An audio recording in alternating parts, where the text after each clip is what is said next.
Bonjour à tous les amis, j'espère que vous allez tous bien. Dans cette vidéo, nous allons parler Notre-Dame, un petit peu Roumanie, un petit peu gouvernement, un peu Mercosur et paysans bien évidemment, puisque tout ça est lié. Avant toute chose, je tenais à remercier les nouveaux abonnés. Merci à vous d'avoir sauté le pas. Beaucoup d'entre vous sont encore à regarder mes vidéos sans être abonnés. Donc pour mon Noël, j'aimerais bien avoir mes 3000 abonnés. Donc si tous ceux qui regardent mes vidéos et qui ne le sont pas encore, si vous sautez le pas, logiquement, on devrait les atteindre. Je dis bien logiquement. Voilà, et n'oubliez pas, bien évidemment, un pouce, cloche, petit commentaire qui va bien, petit don, petite souscription aussi pour mon Noël. Ça ferait double cadeau pour Noël, ça serait sympa. Et puis, n'oubliez pas de mettre des commentaires, bombarder de commentaires, pas pour dire tout et rien, mais voilà, vous allez avoir de quoi causer, là, de toute façon, avec cette vidéo-là, je pense, mes bons amis. Voilà, allez, on attaque avec la cérémonie de réouverture de Notre-Dame. Et oui, je l'ai regardée. Je ne sais pas, vous, si c'est votre cas, mais bon, j'ai trouvé ça, on va dire, pas très liturgique, tout ça. Déjà, il faut savoir qu'à la place du coq, il était dit que ça n'aurait pas... Ça aurait pu être, pardon, une espèce de totem. Ouais, enfin, c'était bizarre la forme, là. C'était c'était très bizarre. Et qui vénérait Isis. Donc, reprendre le culte d'Isis, dieu égyptien. Allez un petit peu vérifier l'histoire des cultes égyptiens, c'est réellement très intéressant. Et c'est à se demander si le nouvel ordre mondial ne voudrait pas instaurer une religion unique, bien évidemment païenne, occulte, ésotérique et non plus liturgique. Mais ça, c'est de la faute des chrétiens, des cathos qui vont plus à l'église. Parce que oui, effectivement, c'est devenu barbant. Il y fait froid, c'est humide. Et que les homélies sont parfois pas bof, quoi, enfin, sont pas terribles, que quand ça chante bof, quoi, et que même si c'est pas la fiesta, c'est pas la bamboula quand tu vas à la messe, un petit peu, peut-être un petit peu plus d'engouement, un petit peu plus de joie, que là, t'as l'impression que tu vas te pendre juste en sortant de la messe, quoi. Bon, ben voilà, c'est mon opinion, enfin bon, bref. Donc, le Macron tout satisfait, parce qu'il a pu faire son petit discours dans la cathédrale, sous prétexte que la météo était pas au top top. Mon garçon, tu serais venu au Plagousset à Granville, t'aurais décollé direct, tellement le vent était violent par chez moi. Bon, fort heureusement, aucun arbre n'est tombé. Les routes n'ont pas été bloquées, mais par contre, des ardoises sont tombées. Ah oui, maintenant, ça va être le mot de la chaîne, je vais faire des rimes maintenant. Voilà. Et donc, il y a pas mal de trucs qui m'ont choqué, moi, dans ce truc-là. Bon, sans parler de la petite rencontre préalable avec Zelensky et Trumpy Trumpette, qui avait une cravate jaune. Ça a fait polémique parce que veste bleue, cravate jaune, ah ça y est, le garçon, il est pro-ukrainien, ouais. Non, il est pro-rien du tout. Le mec, il veut la paix, point barre. J'ai hâte au 20 janvier, moi, je vous le dis, qu'ils prennent les pouvoirs. Bon, il y avait aussi Elon Musk, et puis il y avait le prince de Galles, donc William, il y avait monsieur Arnaud, bien évidemment, et puis plein de dirigeants qu'on connaissait pas. Donc la salle, la salle, c'est pas une salle, la cathédrale était remplie non seulement de fabricants d'armes, mais aussi de va-t-en-guerre et de sodomites. Donc je pense que peut-être que le vent a beaucoup soufflé à cause de ça. Voilà. Enfin bon, ça aurait tout à fait pu être fait dehors, faut pas déconner, ils étaient tous bien couverts et machin, etc. Mais bon, enfin, c'est vrai que ceux qui portaient les pébrocs, là, non, parce qu'ils sont pas foutus de porter leur propre pébroc, ces gens-là, ça aurait peut-être fait un peu beaucoup, mais enfin, encore que c'était sous une espèce de tente transparente, là, donc, voilà, écoute, fallait mettre des champignons chauffants, ils n'auraient pas eu froid, et puis basta, et Macron faisait son petit liaïus à l'extérieur. Comment l'archevêché a-t-il pu accepter? C'est une question. Tout autant que quand donc Macron accueille tous les dirigeants, les machins, les trucs, les bidules, les milliardaires, et il y avait des places vides. Et ça, c'était pour celles qui étaient non réservées. Donc le commun des mortels aurait peut-être pu y aller, mais non, vous pensez bien que c'était bloqué.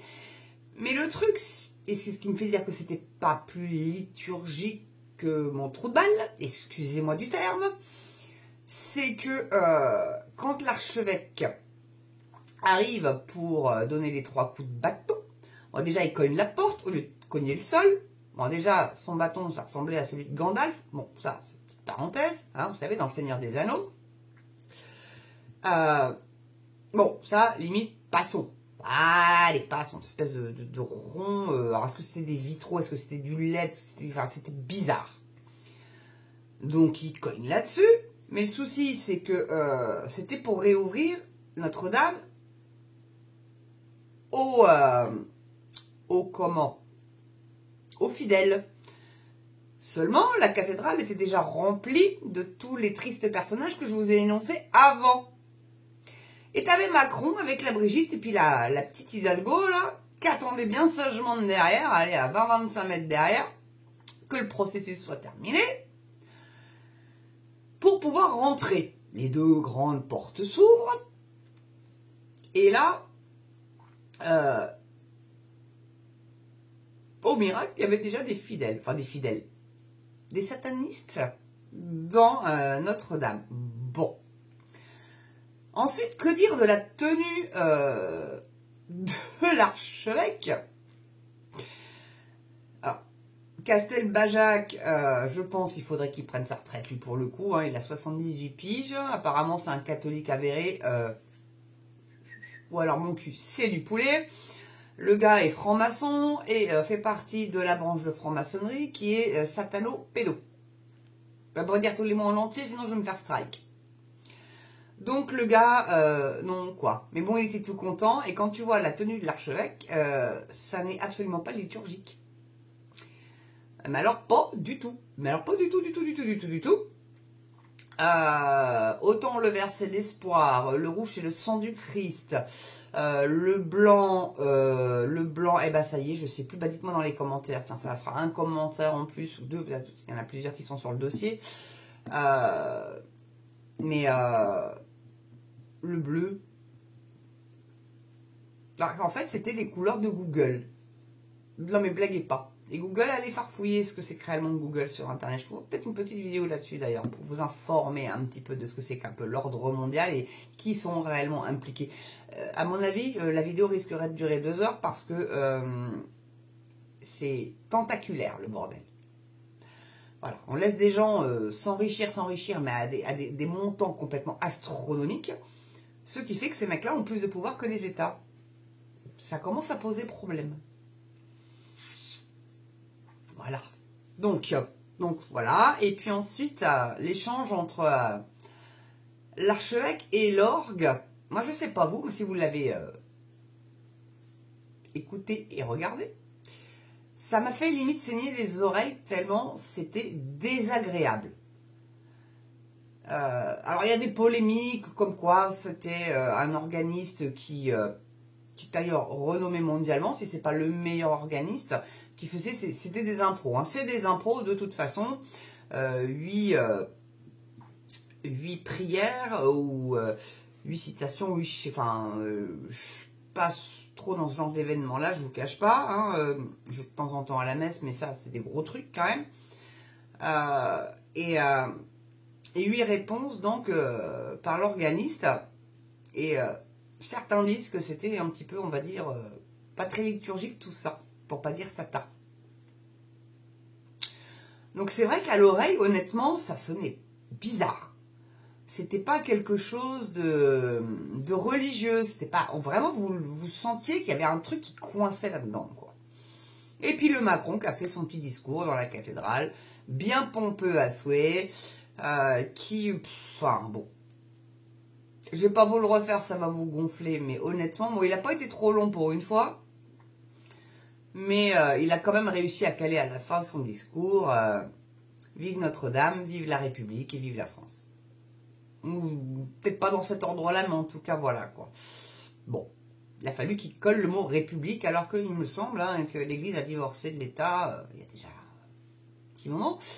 Mais bon, qu'est-ce que vous voulez que je vous dise? Voilà. Ça doit être la laïcité qui fait ça, mais à Notre-Dame. C'est quand même mis sur un nœud d'énergie, Notre-Dame, c'est le point zéro de toutes les routes, le parvis, du moins. Et c'est créé sur un nœud énergétique assez puissant. Et ils essayent, je pense, les forces maléfiques de récupérer cette force-là et de la convertir. D'ailleurs, il apparaît qu'ils vont appeler un archange qui est un archange très puissant, mais ils vont convoquer l'inverse. C'est-à-dire que chaque ange a son démon, son alter ego, mais démoniaque. Voilà. Et donc, ils veulent appeler le démoniaque d'un archange très puissant. Alors, je n'ai plus le nom. J'aurais dû le noter, je ne l'ai pas fait. C'est pas bien, je sais. Mais j'ai cru que j'allais m'en rappeler, mais non, là, bon. J'en suis sincèrement navré, mais bah, écoutez, allez vous coltiner ça en replay. Hein. Voilà. Donc, choisissez la chaîne, ça a certainement diffusé. C'est en audiovision, hein, donc on a dû encore se faire un petit peu humilier par le micmac. Enfin, on y pense après les JO, il y a ça, il n'y a pas que ça, hein, il n'y a pas que les JO et ça, hein, c'est tout le temps. On se fait virer du chat, enfin bref. Bon bref, voilà ce que je pouvais dire sur Notre-Dame. Enfin en tout cas, ça n'avait rien de liturgique, quoi. Voilà. Bon. Hein, surtout l'aspect où, quand l'archevêque ouvre les portes, normalement elle était censée être vide, la cathédrale. Hein. Elle n'est pas avec déjà les pouilleux, le cul posé sur leur chaise. Bref. Ensuite, vous avez la Roumanie, là, petit scandale d'État quand même, voire coup d'État. C'est même plus un coup d'État qu'un scandale d'État d'ailleurs. L'État profond américain et bruxellois. On va maintenant, hein, je crois que quand on sait qu'il y a 50 000 lobbies qui fricotent au Parlement européen à Bruxelles, on peut se dire que c'est un petit État en soi profond. Donc, les élections ont été purement et simplement annulées. Pourquoi? Parce que le bonhomme arrivé en tête au premier tour, ça plaît pas du tout à Ursula. Et ça plaît pas à la CIA, ça plaît pas à l'État profond. Excusez-moi, un petit coup d'eau. Alors, mais qu'est-ce qui va se passer? Parce que quand est-ce qu'ils vont refaire des élections? Non, parce que le mec qui était en tête, donc justement, était... faut savoir déjà que la Roumanie est otanienne et européenne. Pas que par la géographie. Voilà, ils sont dans l'Union européenne, ils sont dans l'OTAN, et que le gars est contre l'OTAN et ne veut pas rester dans le lieu, je pense pas. Hein, c'est pour ça qu'il a été écarté. Bon, là, dites-vous bien que ce genre de couillonnerie là... avec les milliardaires qui dirigent le monde, hein, parce que c'est plus les États qui dirigent, c'est les oligarques, les milliardaires. Hein, bon, t'as qu'à voir Soros et Schwab, hein, d'accord. Donc du coup, je pense que la présidente en place ne veut pas décarrer. C'est un petit peu comme Zelensky. Prétexte de la guerre, il reste en poste. Mais normalement, ça fait belle lurette qu'il ne devrait plus être président, ce mec-là. Sinon, ils ont un autre choix, hein, une star du porno, je crois. Qui peut, un peu comme la Cicciolina, qui, vous savez, rappelez-vous de ça, qui montrait ses nibards pour se faire élire. Qu'elle avait très beau d'ailleurs. Elle n'était pas très fournie, mais le peu qu'elle avait était très beau. Bon, bref. C'était un personnage, la Cicciolina, quand même. Hein, c'est notre génération, ça.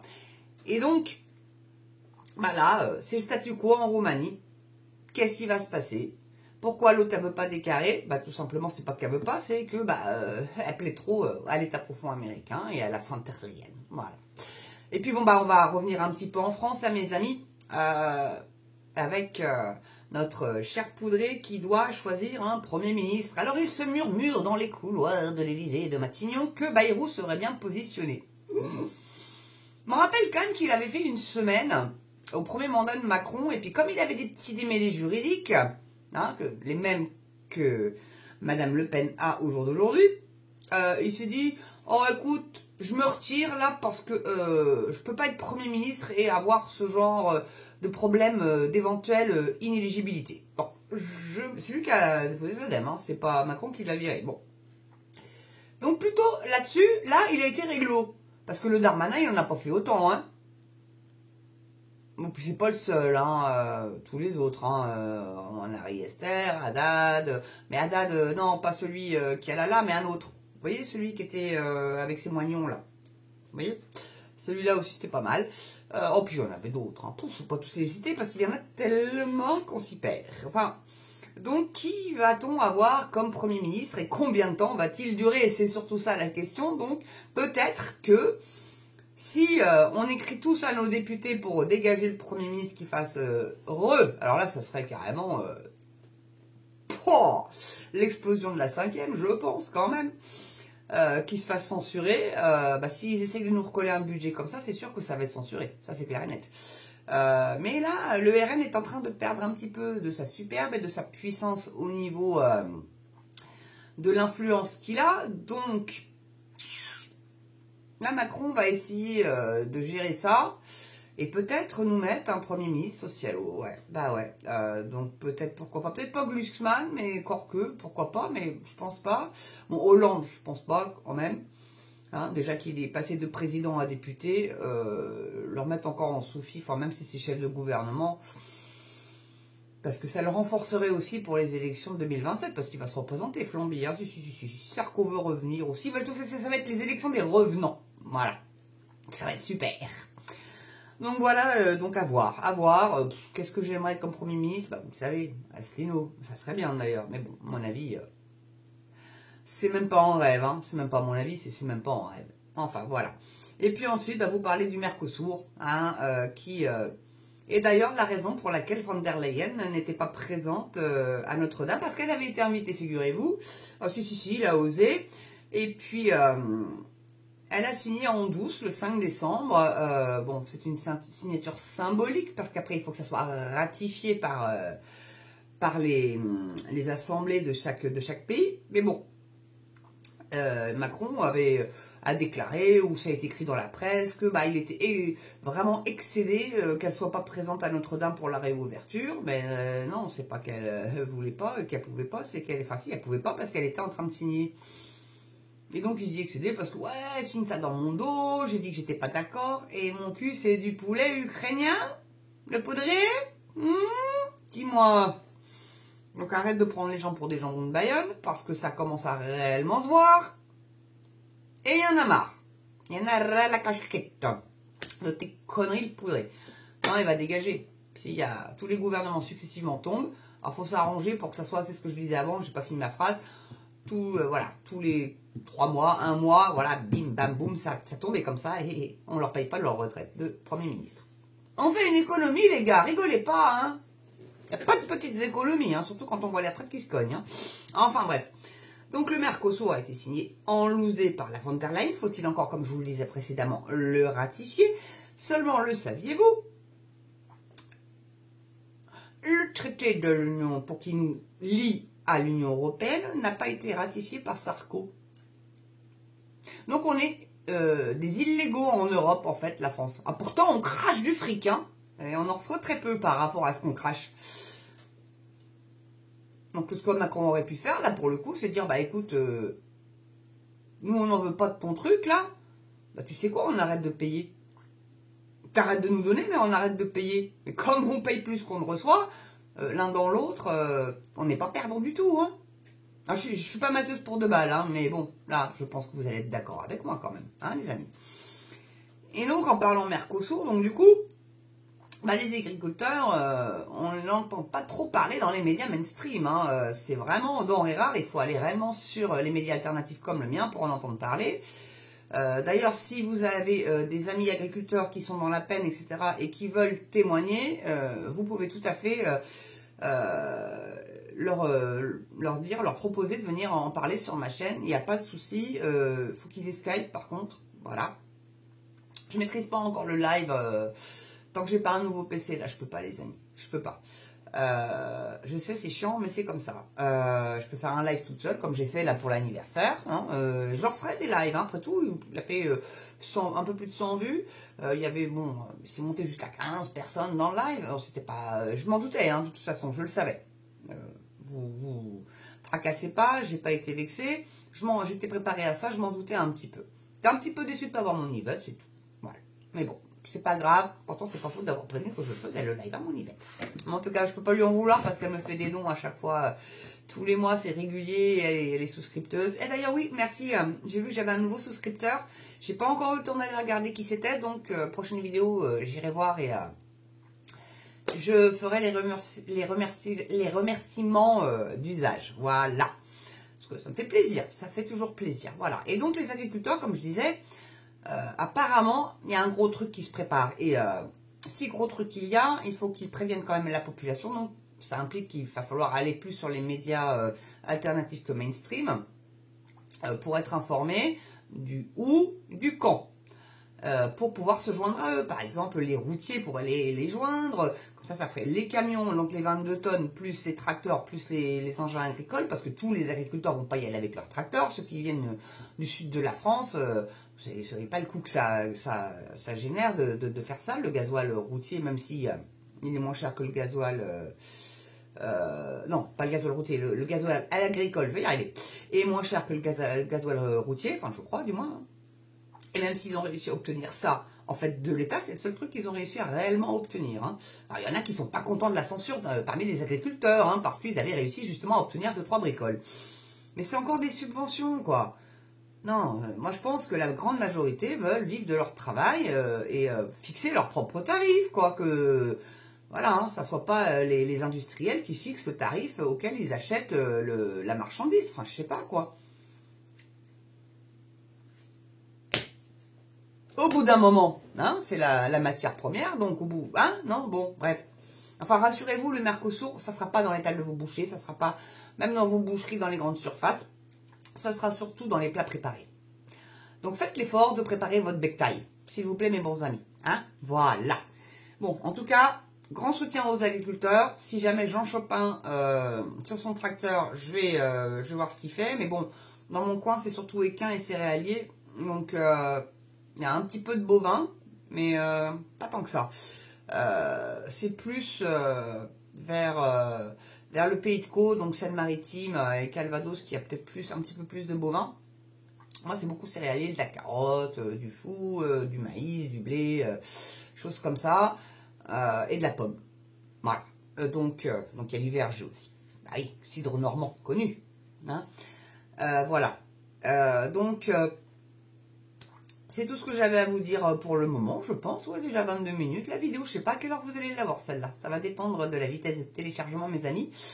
J'espère que ça sera ce soir. Bah, sinon, vous la regarderez quand elle sera... Voilà. Hein, voilà.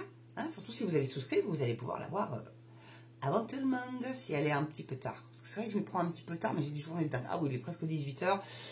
Elle va pas être prête avant, je pense, 20h. Je suis sincèrement navrée. Vraiment désolée. Voilà. Allez. Bon, écoutez. Portez-vous bien, prenez soin de vous, passez une belle journée, une belle soirée selon l'heure à laquelle vous regarderez cette vidéo. Carpe diem, profitez du jour présent parce que là, ça va swinguer les amis, je pense que ça va swinguer. Donc mais gardez espoir et perdez pas de vue que la France se redressera toujours. Toujours. Voilà. Ayez foi. Voilà. Pas qu'en Dieu, mais en vous et en la capacité de la France. Allez, je vous dis à très bientôt les amis pour une prochaine vidéo sur Mams. Je vous adore et encore un grand merci aux nouveaux abonnés et aux nouveaux souscripteurs. Et continuez à soutenir la chaîne, c'est important. Pas mourir, pas mourir. Ah, ciao.